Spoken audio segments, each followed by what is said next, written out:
Alright guys, so I'm making a follow-up video on the one I had about my 400EX knocking. If you haven't seen that one, watch that one first. All it is the engine running. What happened was my buddy ran it dry oil and just started knocking, and then I put oil in it, kept knocking.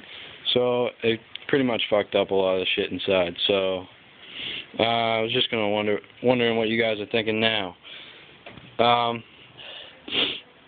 So I got all the way down to the cylinder off, piston off, and the rod, it's got a little bit of back and forth play, but I can't really move it up and down or feel it, at least by my hand. But I mean, I still I don't know much about engine knocking noises, so I was hoping, I don't know, maybe one of you guys could confirm that might be my issue.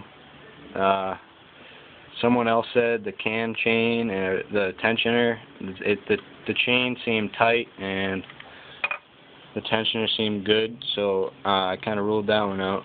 So I dug deeper down to here, and I don't know. That's what I'm thinking right now, or at least hoping, because I don't really want to have to dig too much deeper. Well, I kind of do anyways. If this is a problem, I have to go all the way in the crankcase, but my cylinder is all scorn in the inside, and my piston's completely junk. So I'm gonna just bore it over, and hopefully make some good out of this whole thing.